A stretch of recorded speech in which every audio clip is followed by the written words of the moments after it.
Here we are. Hello, Joe. And welcome everybody to this LinkedIn live stream on LinkedIn, on Facebook, and on YouTube as well. I'm joined today by the lovely and very talented Joe Green, who is a career change coach. And for those of you who know me, I'm a career coach, career transition coach as well. And I just thought today we're going to be talking about some very important things with regard to career change. But before we do, let's do some introductions so that you know who we are. Okay, so I'm Jane Jackson. I'm a career management coach and the author of Navigating Career Crossroads and the founder of the Career Success Program and host of Your Career podcast. And my mission in life is to make careers guidance accessible to everybody who needs it or wants it, so that you can create a career that's satisfying and rewarding and fulfilling too. And over to you, Joe. Thanks, Jane. It's great to be with you today. I'm Joe Green. I'm a career change coach. This is my fourth career being this, so I'm well versed in the land of career change and what it's like to personally do that. And 8 years ago, I retrained as a coach, and I've got some advanced qualifications from the UK specifically around career change coaching. So I love helping people who are stuck in their career and don't know what to do next to figure out their next move. So looking forward to chatting with you, Jane, today and sharing some tips on career change. Yeah, that's right. And Joe is the ultimate career changer, having made some big career changes from location-wise, London to Sydney, where I first met you back in 2009. How quickly the years go by. And she was looking for greater meaning and made a big transition, which I'll let you talk about. But then from one transition to the next transition and a third transition before discovering your true passion and direction, which is career coaching. And so the world needs more career coaches. It's wonderful. And you'll find, because most career coaches are very warm and fuzzy, that's all I am, warm and fuzzy career coach who likes to get results, you find that collaborating with other coaches is one of the most enjoyable things, because we share common values. And I think being on the same mission is really, really important when you're thinking about career change as well. What would you definitely add? And I know, Jane, when I first met you, you were always so generous in sharing your advice, and particularly when I was thinking about becoming a coach, and sharing your advice and tips on how to go about that journey. So yeah, wonderful to come full circle and both be coaches sitting down chatting today.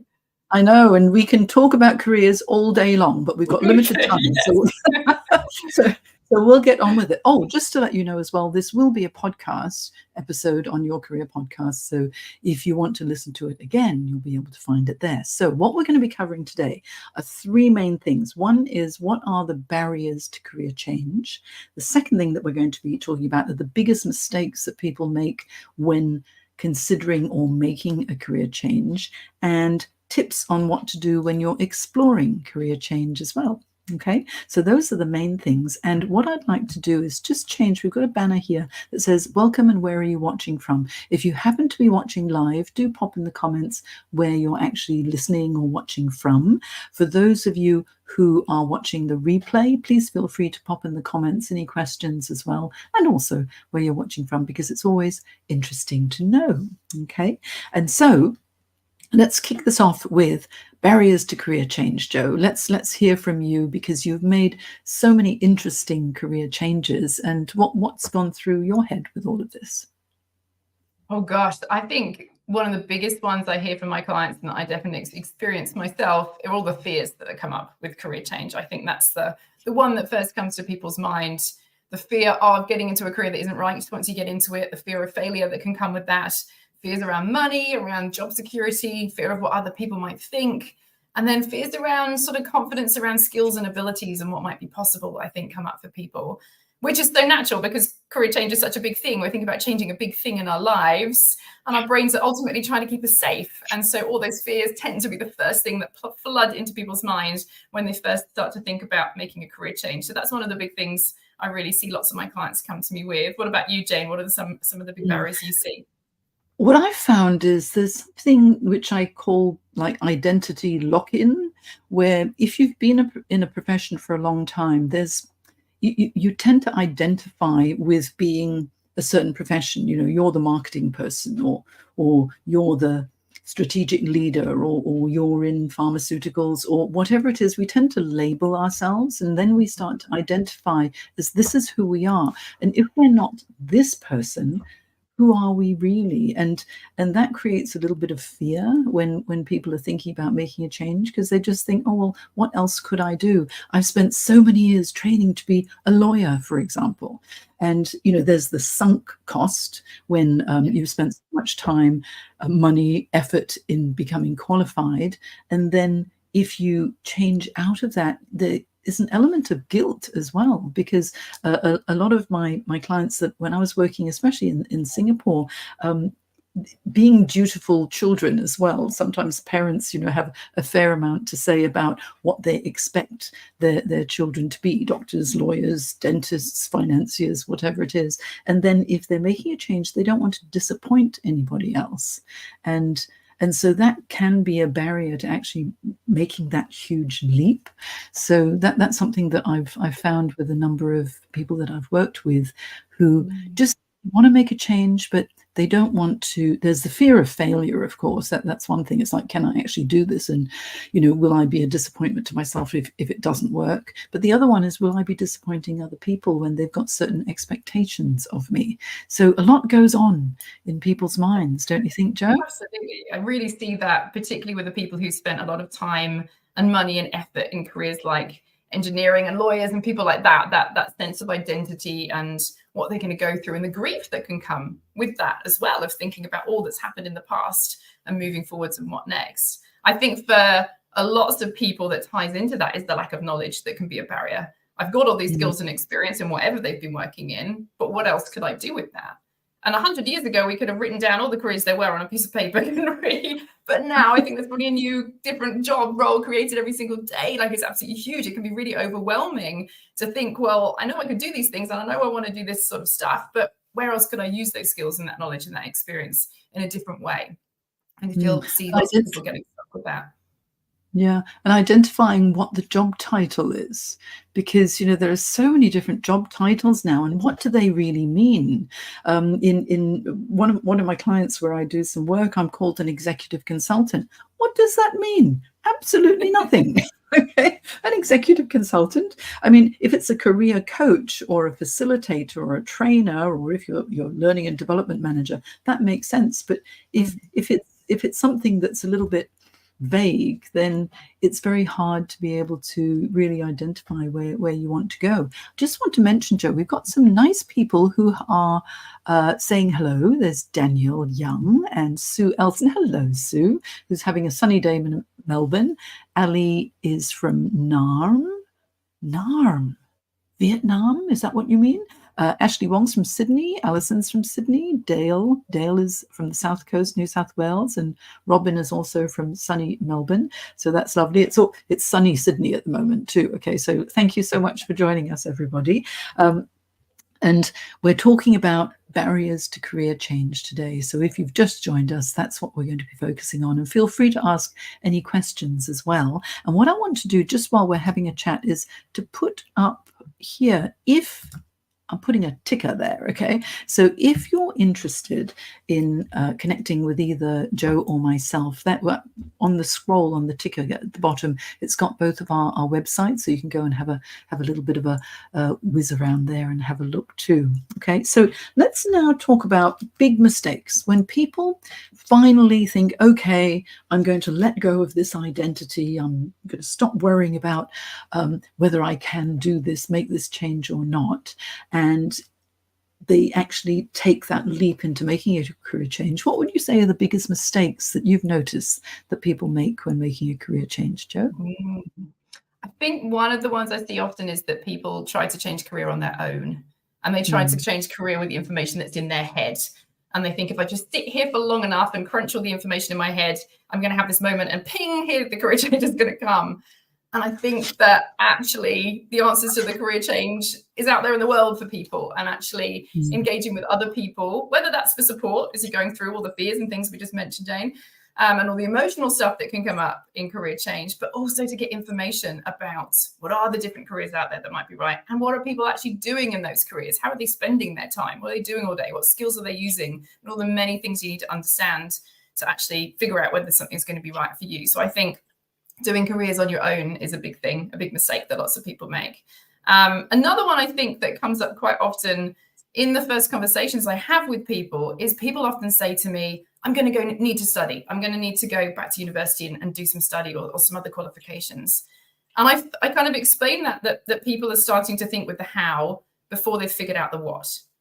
Really, you need to work out what you want to do for your career and then find out how you're going to make the steps to get there. Because for some careers, the assumption might be that you need to go back to university or you need to study to make that career change. Or just because you're changing career, you might assume that's the case. When actually, when you go and speak to people in those careers, you might find out that you don't need to. Or you could do qualifications and training on the job rather than doing it before.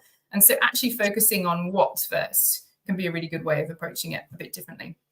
What about you, Jane? What are some big mistakes you see people going through? I always think that it's important. I mean, everything you've said is 100% right. You've got to have information before you make any decisions. But also you need to ask yourself, why do you want to make a career change? I think a big mistake is to make a change because you're not happy about something, okay, rather than knowing what it is that you want to do next. Because if it's a push away from what you've got at the moment, and it could be toxic work culture or too much work, or you're feeling burnt out, or you don't like your boss, or it could be so many different things that you're just disgruntled about or not happy about in your current work environment. So you want to escape, and you think that what you want is a career change when actually you need to be out of a specific environment. That's something that you really need to think about as well. So identifying what the push factor is when you're in your career and you're feeling unhappy. The easy thing is to think, oh, I need a different job, then everything will be fixed. But it could be that you're with people with whom you don't share your values, or maybe there's a boss that's over demanding. Maybe it's the toxic work culture. Maybe there's a bully who's making you feel unhappy. There are lots of different things that could be happening. So think about whether you're making a change because it's a push, or if there is something that's pulling you. Now, this is really interesting, because remember back in 2009, Joe, and we were working together, and you were in market research, and it didn't feel that satisfying. It was fine, earned you money, and that was all good, but there was something that was kind of missing, and that there was a pull for you. So you weren't running away, you were being pulled towards something. And that was to do more meaningful work, which led you to the not-for-profit sector. Yeah. And that was the right move for you, because your career anchor is probably, much like mine, dedication to a cause or service, needing to make a big difference. So I think if you think what's pulling you, identify your career anchor and think, is that truly pulling me in a certain direction? Then you'll be able to make that change, knowing that it's the right thing for you and you're not really running away. Yeah, I think that's a really good point. I think it's that, is it the job or is it the career? And for some people, they've moved from one job to another job to another job in the same career area. And that's when they realize, actually, it's something about the career that's not right. And that's what's kind of leading them to realize, actually, it's the career change that's needed, because it's not changing if I'm changing jobs. It's got to be a bigger thing that changes. But I love that sense of pull. How much more exciting is it to pull towards something than just to be pushed out of it for now? Yeah, that's right. Because I mean, it's so many different things, because it could be, what about the industry? What about the job function? What about the people? What about the location? So, I had one client who really liked nice air-conditioned offices. Okay, like state-of-the-art air-conditioned offices.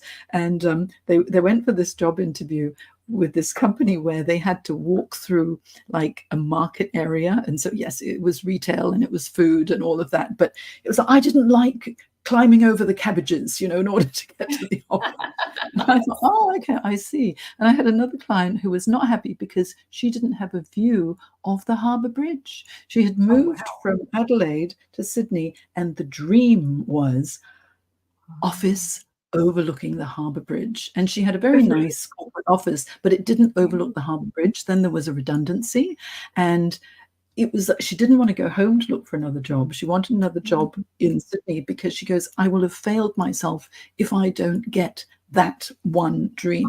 And understanding, but she kept self-sabotaging herself, because deep down, when going through all the layers of coaching and peeling it all back, what she really wanted was to go back home, because she missed her friends, her family, and she found Sydney difficult as an adult to make close friends when she first moved. But because she had that fixation on Harbour Bridge, beautiful view, wonderful office, and if I don't get that, I'm going to be a failure. It's sometimes people get fixated on stuff, and you've got to realize what really are your true motivators. And here's an interesting.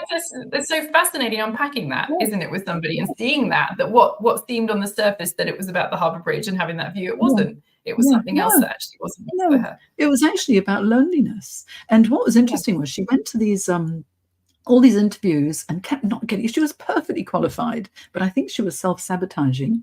But then when she went back to Adelaide, and I said, take a break, you need to clear your head. She went back to Adelaide and she was applying for jobs down there. I said, you may as well, while you're there. And she found a job that she thought, oh, this sounds pretty good. She got the job offer right away, negotiated, and she goes, Jane, I think I'm not coming back to Sydney. I went, you have let go of what, was a dream for a while, but it really wasn't the important thing. So you've got to think, what's the most important thing for me and for my happiness, and focus on the most important thing rather than all the other stuff that might just be peripheral. I see in the comments here that Sue Elson, Sue, thank you for your comment there. Culture or task? Exactly. Is it a job function that you're hankering after, or is it a certain environment that you're hankering after too? What I'd like to do now is, because we'll tap into your expertise, Jo, is what tips can we provide to people who are thinking about making a career change? Okay. So what would you recommend? Someone's come to you and they think, oh, I need to make a career change and I just don't know where to start. What would your top tips be? The first one would be to follow your curiosity. So something I think is really important is looking at all the things that you're drawn to in the world. When we actually realize that it's very individual, all the things that spark interest to each of us. And if you pay attention to that and see what those sparks are. So maybe you realize, if you look at all the people that you follow on social media and you get really excited when you see a new post from them, and actually they're all in a particular space. They're all talking about health or something. Or you realize that you go down a rabbit hole often if you see something about sustainability and you kind of think, oh gosh, I just want to read more about that. By following your curiosity in those spaces, you can just find out more about why it is that you're drawn to those and what might be happening in those spaces. The next tip would then be to not get lost down a Google rabbit hole, which is what another big mistake I think people make with career change. Google's dangerous. Or LinkedIn. Go and speak to people. Because the people out there in the jobs, in the areas that, even if you've just got this tiny bit of curiosity at the beginning, they're going to be the ones who are going to be able to tell you what it's like working in that career and what skills they're using, what they're doing every day, how much they earn, what you need to do to move into that career if you wanted to. And it can feel quite intimidating for people, I think, to do that to start with. And that's a skill that I really build up on with people, of how to reach out and connect with people and to see the value in doing that. And I think it takes a bit of practice and a bit of people coming back and saying, yes, I'm happy to have a really general chat like that for people to actually see the value of it.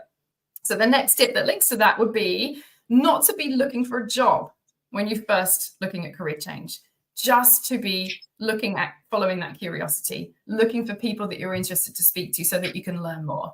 I sort of mentioned before that people tend to try and change career based on the data that's in their head, and that doesn't work. That's a mistake people make. This is doing the opposite. This is data gathering. This is going, okay, I'm just going to go out there. I'm going to learn more about the world. And in doing that, you're going to learn more about you. Because, as Jay was mentioning, you're going to listen out through all those things that are going to be important, and it's going to help you to refine, okay, it's really important to me that there's air conditioning or that the culture is in this particular way, because you'll hear other people explaining that. And you'll also learn a huge amount about the careers that are out there, the job titles you've never heard of, the things you didn't know exist, and the nuance of what it would actually be like to do them as well. So getting out there is a really important part of career change. What about you, Jane? Have you got some different tips to add to the mix? Yeah. Well, I absolutely agree. It's, expanding your professional network, talking to people, getting the information that you need so you know what it's like in a day in the life of whatever it might be. I would add that career clarity is a really important part of your exploration, because you can explore externally, which is really important for the actual jobs that might be out there, but also internally. Think about what are the values that drive you, and the core driving values. I'd say list all the values that are important to you and then rank them in order of importance too. So you know what the top 3 to 5 are that are not negotiable, and you must be able to fulfill them somehow in your life, professionally or personally. And then identify what your current skills are, your preferred skills. So it's important to know what you enjoy doing and also what you're good at. So sometimes we're very good at something, but we hate it. You know, I mean, I can analyze and do detailed work, but I don't like it. So if I do too much detailed work, I tend to go a little bit stir crazy. So think about, if I have a high competence level in something, how high is my enjoyment of that as well? So if you have high enjoyment and high competence, then that's a sweet spot. And that's probably where you'll be able to express a little more passionately what it is that you can do, because you're good at it and you love it so much. And then your personal preferences, what motivates you about the work environment, about the people, about the job function, about the industry, about the flexibility, or whatever it might be, because there are lots of different aspects of your job. And it could be that you're in a good industry, but you're feeling a bit disgruntled about your job function. So would a change of job function mean, oh, I can stay within this company or within this industry? So identify what really motivates you about your current role and what demotivates you, so you know what you're tolerating at the moment. Sometimes we tolerate stuff and it's okay. Other times we tolerate things and it ends up becoming so frustrating as well. And then you think, oh, I've got to make a change. And that's where the push factor comes. But once you've identified who you are, what really makes you tick, then think about, ultimately, what sort of legacy would you like to leave as a result of you being on this earth? Who are you? You know, how do you want to be remembered as well?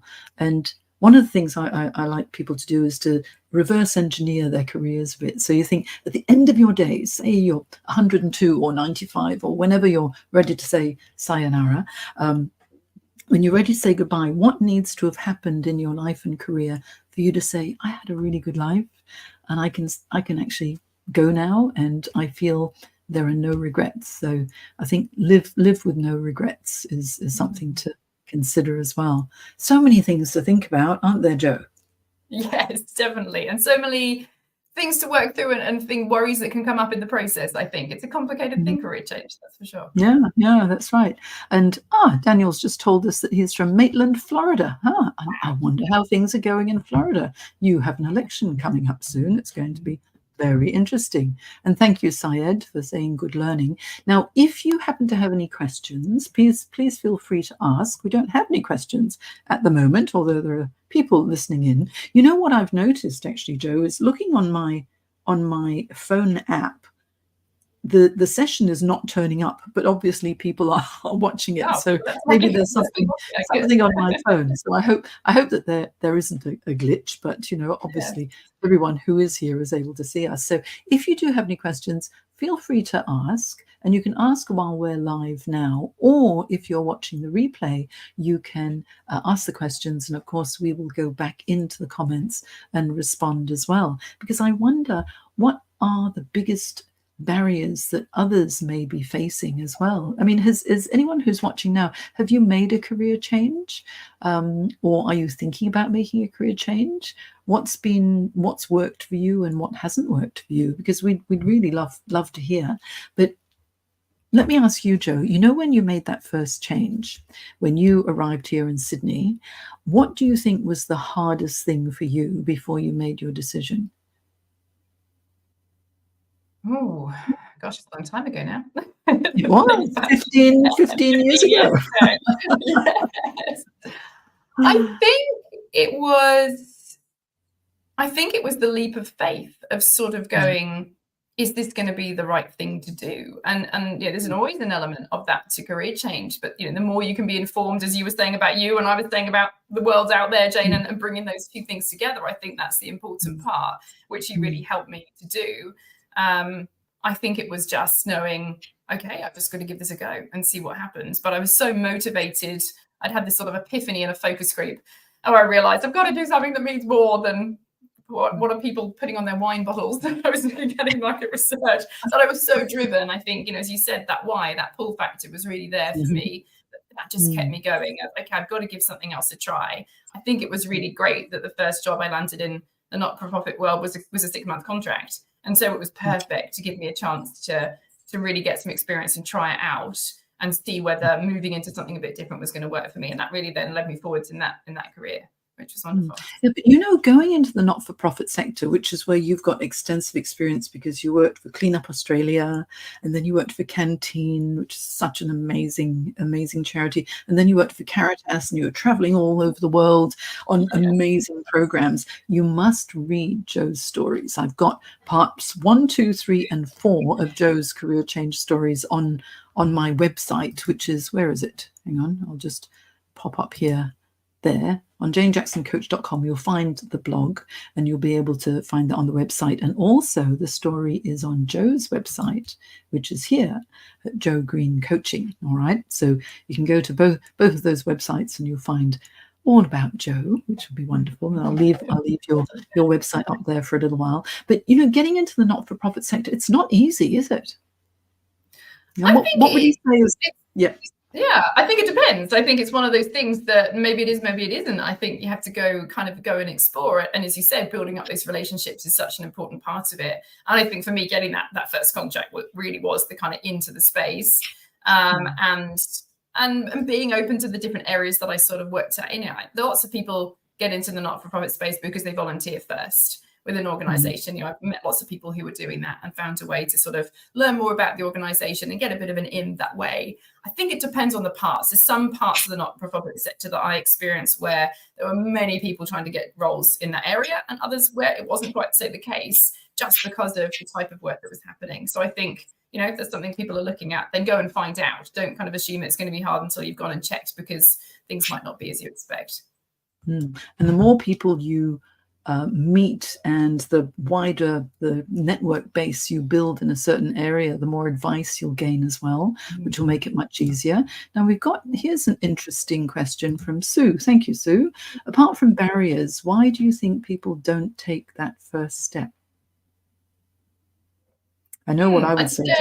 I'd say probably I haven't how to phrase it differently than barriers, if you see what I mean, because I'd lump it all in together in that first one. If it probably is the fears or the lack of knowledge, or it can be thinking, I've got all these skills and experience, how do I navigate the job market? That can feel like a really tricky part of it. So even if they know what career they want to make, career change they want to make, the world of career is built like a ladder. It's built for going upwards. That's what you do when you apply for your next job. You're probably applying for something that's a bit more senior, but changing career is moving sideways. And so actually, even how do you navigate the job market as a career changer can feel really challenging. Because if you go to a recruitment consultant and say, hey, this is, here's my background, this is what I've been doing, but I want to do this instead, they can find that really challenging. Some are brilliant. I don't want to say they're all terrible at doing this, but some find it really challenging and just say, here's 5 jobs doing what you're doing already.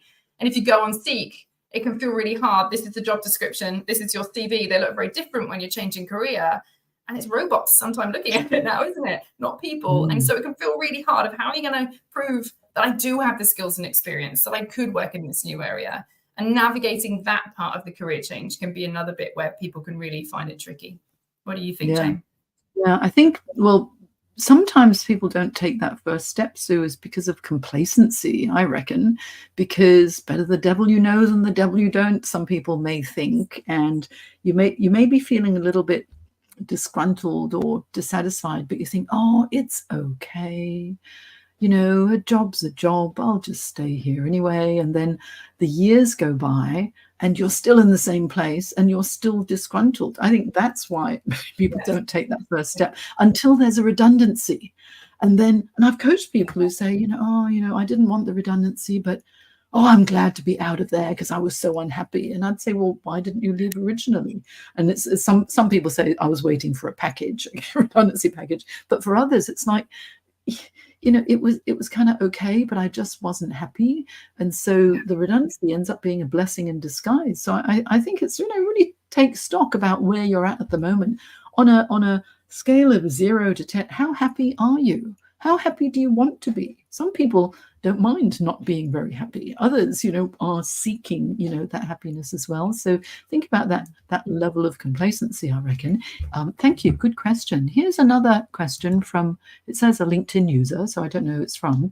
It says, career, is it a role mindset or something else? I ask because the way I work is similar, but the context may be different. I'm not sure if I understand the question. Do you, Jo? No. Maybe it's something to do with when you're in a role, your mindset is similar to how other people think. I'm thinking about when I was in recruitment. It was very much a sales mentality. It was very competitive. Whereas now I'm coaching, it's very collaborative and warm and fuzzy, and it's all helping people. And recruitment, it really is making a placement. Many recruiters are on a commission, like a high commission and a low base, and so it's very important to make that placement. And so it was very competitive, and so being with other people who were very sales driven would have been good. I'm just not heavily sales driven. So it wasn't the right environment for me. So I didn't have the right mindset to enjoy that particular role. I wonder if that's perhaps what you mean. Let me see. There's somebody else here with a question that says, or a comment really. I have a squiggly career. What's your squiggly career? I'd love to know. I think I have a squiggly career path. A few zigs and zags along the way. Yeah, me too. I think many people do have squiggly careers. You know how squiggly my career was? My first role was as I shouldn't say it, trolley dolly, but I think it's quite funny. I was a stewardess, a flight attendant, way back when, 100 years ago, with Korean Airlines, and then I realised, I get airsick, so it's not a very good choice. Oh, that's very important. They didn't ask me, do I get airsick in the interviews. And so I got through, and then I had to take Dramamine, before and after, before we were landing and before every flight. It's quite funny. But then I went to uni, and then I ended up becoming a graphic designer. Then I got into public relations and was a PR executive. And then I got into fitness and was a fitness trainer and ended up being sponsored by Nike. To promote total body conditioning. Then I set up my own corporate training business and went back to corporate. And then I suddenly got this opportunity to choreograph this Broadway style show in Singapore. And so, then I was a dancer, and then I was a backup dancer for a group called Tina and the Turners, not Tina Turner. It was like a review group. And so I was a backup dancer while still doing the corporate training. And then this opportunity to interview for a career coach role came up, and I had no idea what a career coach was. So talk about squiggly. I'd love to hear about anybody's squiggly careers. I haven't looked up the stats in a while, but I remember a while ago finding some research that said the average person has 5 different careers. So if you've got a squiggly career, I think you're probably on the right step that most people do these days. I mean, my parents didn't. Back then, it used to be pretty linear that people would stick in something. But there's lots of positives, I think, to having a squiggly career. You've experienced a lot, you've seen a lot, you've got lots of different things to bring to whatever role you're in. Yeah, it's all part of the rich tapestry of life, isn't it? Exactly. And something interesting. Someone asked me the other day, should they take away all of their early experiences because people are so worried about ageism in the workplace? And I said, well, in your resume, just keep in what's relevant for the role. But on LinkedIn, as I say, the rich tapestry of life, why hide who you are and what you've been? I go back to the 1970s. I'm that old, and I don't care if someone thinks I'm too old. That's not my problem. It's their problem, right? So I think, embrace who you are and what you've done and what you've learned, as long as it's something that is relevant to what you're going to be doing next. And I think what I've included, it's all, part of transition, which is good. This is another comment from Sue here. Devil, definitely agree with that. Too comfortable, but not uncomfortable enough. Oh, I love that. Good way of putting it. That's a good one. Tends to be tips over into the uncomfortable, I think, is what tends to happen for people. Yeah. Here's a nice question from Dale. Do you both work with people on identifying transferable and soft skills that will work across industries? The answer is yes, we both do this. Yes.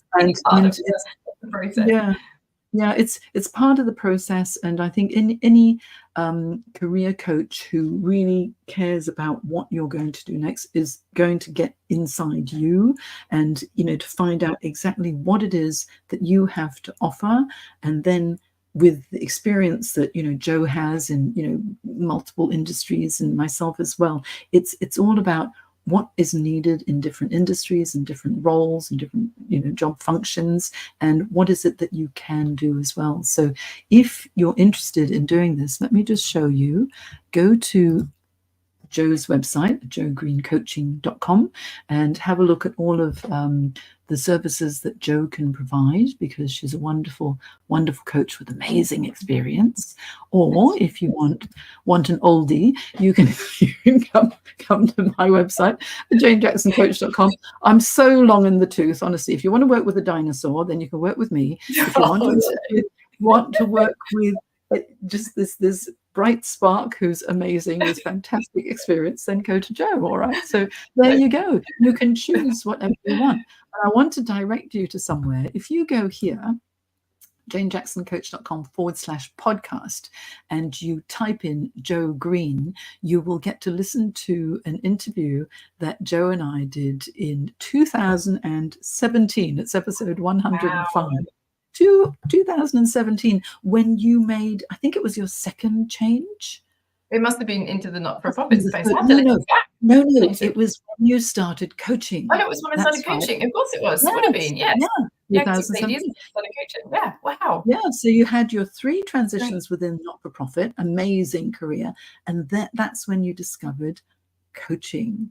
And it's such an interesting story. So go and look for episode 105 of your career podcast, because that would be amazing. Okay, and so let me see, are there any other questions? Oh, thank you. Oh, I love Sue. Guru, not a dinosaur. Nice. I think if I was to come back as a dinosaur, what would I be? A triceratops? Maybe a pterodactyl, because you can soar a little bit. Absolutely. You said you've got a grandson, Jane, because you're dinosaurs. Oh, so funny. Okay, so hang on. There's LinkedIn user says, Darren, hello, Darren. You don't know why it doesn't show you. I think your privacy settings has made you invisible to us. So you might want to just change your privacy settings, which you'll find underneath your picture icon on the top right-hand corner of LinkedIn. That answer kind of works. Squiggly is also my comment. Yes. Okay. Well, you see, so many of us have got squiggly careers.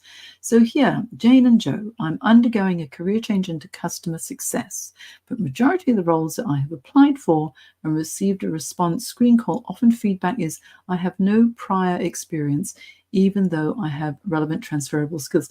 That's the problem, isn't it? With hiring, people should hire for potential. If you've got someone who's already been there, done that, and they're going for the same thing, there's no challenge, there's no stretch, right?